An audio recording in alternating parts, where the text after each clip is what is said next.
ទុយទៅវិញសងឡែនបានរៀបការជាមួយគ្រួសារយើងគាត់ត្រឡប់មកផ្ទះវិញគាត់មិនដែរខ្ញុំធ្លាប់នៅទីនេះសូម្បីតែបន្ទាប់ពីកូនប្រុសរបស់យើងកាត់មកក៏ដោយយើងបានអញ្ជើញគាត់មកចូលរួមពិធីបុណ្យ100ថ្ងៃមិនបានផ្ញើលិខិតខ្លាំងៗមកខ្ញុំទេវាមិនមែនជាខ្ញុំទេចៅប្រុសរបស់ខ្ញុំផ្ទាល់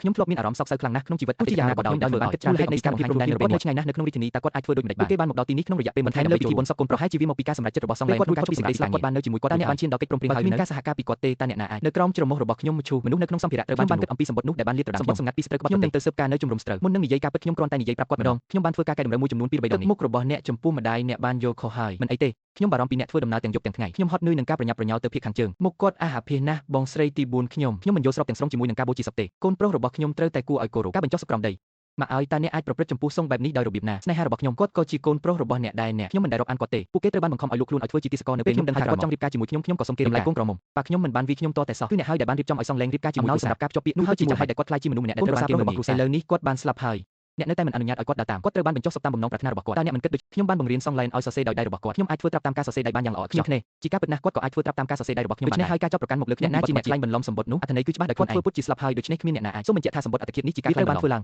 ព្រោះវាជាបំណងប្រាថ្នាចុងក្រោយរបស់ឧត្តមសេនីយ៍យើងពិតជានឹងគោរពតាមម្ដាយរបស់សងសម្លឹងមើលដោយភ្ញាក់ផ្អើលនាងក៏មិនយល់ពីសម្បត្តិអត្តឃាតដែរតើនេះជាការសរសេរដោយសងឡែនផ្ទាល់ឬនៃបន្ទាប់ពីរយៈពេលជាច្រើនឆ្នាំមកនេះអ្វីដែលនាងដឹងគាត់មិនដែលសុំលុយពីសងឡែនទេខ្ញុំមិនដែលខ្វល់ពីគាត់តតែសោះឆ្លៀតឱកាសរំខាននាងខ្ញុំឧត្តមសេនីយ៍ជាច្រើនអ្នកបាននៅកណ្ដាលខ្ញុំចង់អំពាវនាវដល់បងប្អូនប្រុសស្រីឲ្យជួយខ្ញុំផងវ៉ាងហ្វូត្រូវបានគេសែងឡើងលើវេទិកាបូជាសពកុំបារម្ភអីលោកស្រី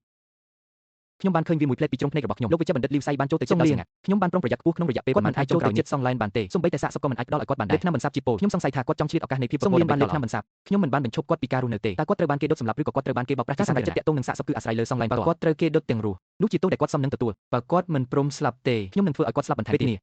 អនុវត្តដោយឧត្តមសេនីយ៍ជាច្រើនអ្នកដែលធ្វើការបានបញ្ជូនទៅទីបូជាសពដែលត្រូវបានហុំព័ទ្ធត្រូវបានដាក់ចេញហើយទឹកត្រូវបានចាក់ប្រេងស្ពាន់ត្រូវបានអនុវត្តខ្ញុំនិងកូនប្រុសរបស់ខ្ញុំម្នាក់បានយកទៅត្រៀមខ្លួនសម្រាប់ដុតស្មារបស់កូនប្រុសនៅតែញនាងបានរើចេញប៉ុន្តែបានព្យាយាមអស់ពីសមត្ថសម្លេងដើម្បីខ្ញុំបានរបស់ចុះហើយធ្វើពុតជាយំទីហ៊ានទាំងអស់បានមកវេនគ្នាមនុស្សជាច្រើនកំពុងនិយាយលាអ្នកស្លាប់សុងលៀនស្និទ្ធស្នាលនឹងចានយូឌូបានស្រែកឡើងដោយកំហឹងសម្លេងខ្ញុំពិតជាមិនយល់ទេថាហេតុអ្វីបានជាសងឡែនគាត់អាចទុកបន្ទុកសម្រាប់ស្ត្រីម្នាក់ការក្បត់ទាំងនេះតាក់ទងនឹងកំណើតនិងជីវិតដែលស្លាប់នោះគាត់ពិតជាសមនឹងស្លាប់មែនរងចាំក្រុមទីហ៊ានចុងក្រោយអនក្បាលបន្ទាប់ពីអនក្បាលហើយសុងលៀននៅតែដេកចុះគ្មានចុងណាអ្វីនៅក្នុងជូទេហើយគាត់នោះពិតជាពូកែខាងស៊ូទ្រាំនឹងរឿងកូនប្រុសបានប្រែពីយំសោកយ៉ាងស្រទន់ទៅជាឆេងបានស្រក់ទឹកភ្នែកគាត់បានអន់ក្បាលយ៉ាងខ្លាំង3ដងខួរក្បាលរបស់គាត់វាត្រូវបានគូសខ្លាំងរហូតដល់ហូរឈាមម្ដាយរបស់សងមានការថប់បារម្ភយ៉ាងខ្លាំងគាត់បែកញើសយ៉ាងខ្លាំងប៉ុន្តែមិនដឹងពីរបៀបបញ្ឈប់វាទេនាងមិនអាចប្រាប់អ្នកណាថាកូនប្រុសរបស់នាងក្មេងនោះមិនស្លាប់តតែសោះខ្ញុំបានជួយកូនប្រុសខ្ញុំឲ្យក្រោកឡើងហើយបានណែនាំចូលយើងបំភ្លឺវាខ្ញុំបានប្រឡេកមើលមជូជាលើកសម្ភារៈនៅតែមិនប៉ះពាល់